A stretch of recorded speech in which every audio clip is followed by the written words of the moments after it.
નમસ્કાર. આપણે digital agri crop સર્વેમાં કઈ રીતે સર્વે બની શકાય તેના વિશે જોઈશું. તો સૌપ્રથમ આપણે આપેલી લિંક ઓપન કરી અને એપ્લિકેશન ડાઉનલોડ કરી લઈશું.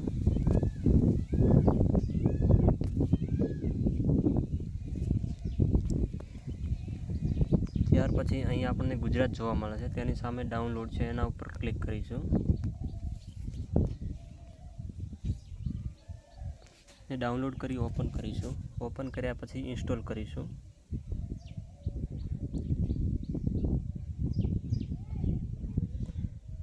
ઇન્સ્ટોલ કર્યા પછી એને ઓપન કરી દઈશું આપણે. પછી એને વાઇલ યુઝિંગ ધ એપ જે લોકેશનની પરમિશન માગે છે તેના ઉપર ક્લિક કરીશું. પછી આપણી ભાષા જે આપણને ગુજરાતી, ઇંગ્લિશ, તો આપણે ગુજરાતી સિલેક્ટ કરીશું અને નેક્સ્ટ બટન ઉપર ક્લિક કરીશું. ત્યાર પછી અહીં આપણે જોઈએ છીએ કે સર્વેયર બનો તેવું લખેલું છે, એના ઉપર ક્લિક કરીશું. એના ઉપર ક્લિક કર્યા પછી આપણે આપણું નામ દાખલ કરીશું.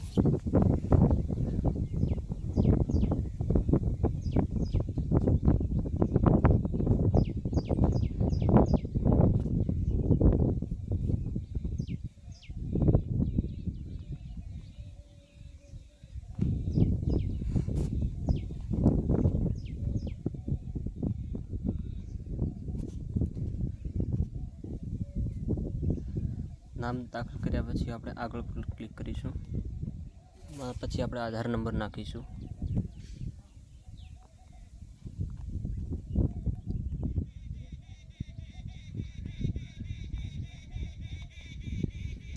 આધાર નંબર નાખ્યા પછી આપણે આગળ નેક્સ્ટ બટન પર ક્લિક કરીશું. અહીં ઓટીપી માગે છે, તો ઓટીપીની અંદર આપણે 1 થી 6 લખવાનું છે. પછી આપણે પ્રમાણિત કરવા પર ક્લિક કરીશું. પછી અહીં ઈમેલ આઈડી માગ્યું છે, તો ઈમેલ આઈડી નાખવાનું છે આપણે.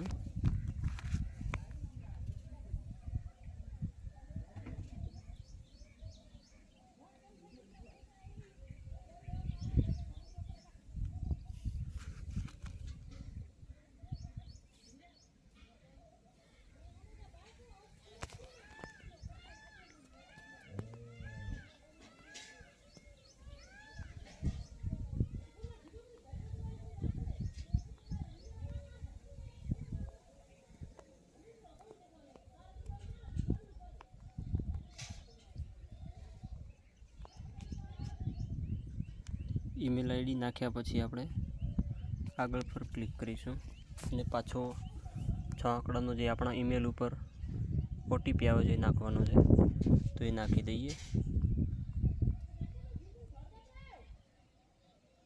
એ નાખ્યા પછી આપણો મોબાઈલ નંબર નાખવાનો છે.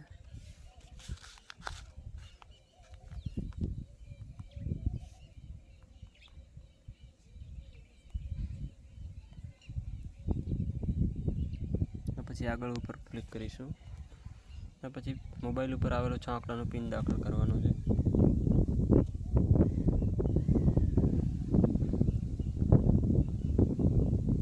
અહીં આપણે પાસવર્ડ દાખલ કરવાનો છે, તો અહીં આપણે પાસવર્ડ રાખી દઈએ છીએ.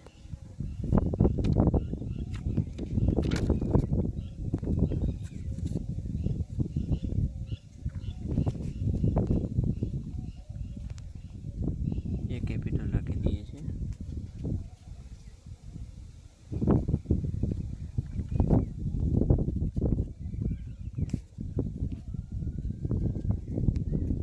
પછી આગળ પર ક્લિક કરીશું. અહીં આપણે રાજ્ય પસંદ કરવાનું છે, તો ગુજરાત. જિલ્લો પસંદ કરવાનો છે, બનાસકાંઠા. તાલુકો અને આપણું જે ગામમાં આપણે સર્વે કરવાનું છે એ ગામ સિલેક્ટ કરવાનું છે. આપણે બીજા ગામના હોઈએ પણ સર્વે આપણે બીજા ગામમાં કરવાનું હોય, તો જે ગામની અંદર આપણે સર્વે કરવાનું છે એ ગામ આપણે અહીંયા લખવાનું છે. એ ખાસ ધ્યાન રાખવાનું છે. એના પછી આગળ વધુ ઉપર ક્લિક કરવાનું છે. અહીંયા બેંક ડિટેલ નાખવાની છે. બેંક ડિટેલમાં કોઈ ભૂલ ના થાય તેનું ખાસ ધ્યાન રાખવાનું છે.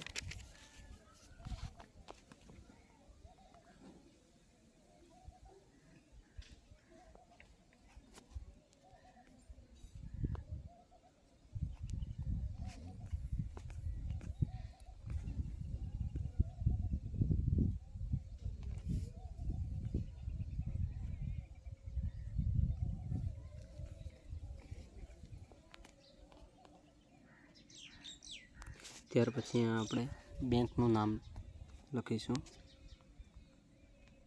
State bank of India. શાખા સંકેતમાં શાખાનું નામ લખીશું.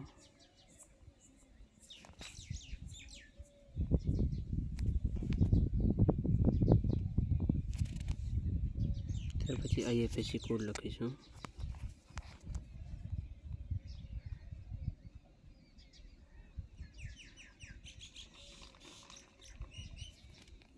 Bank account number.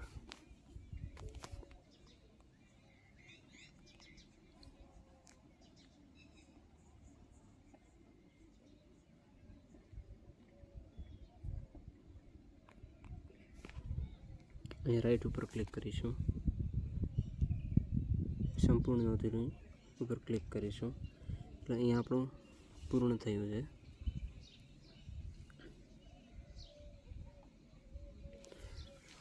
હવે આપણે રજિસ્ટર મોબાઈલ નંબર જે આપણે નાખ્યો છે એના ઉપર એ નંબર લખીશું.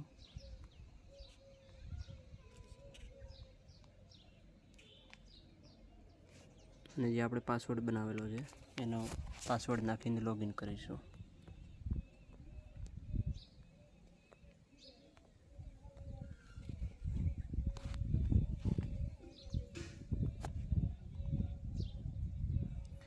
પ્રવેશ ઉપર ક્લિક કરીશું.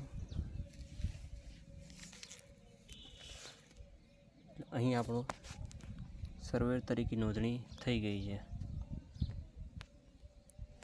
આભાર, ધન્યવાદ.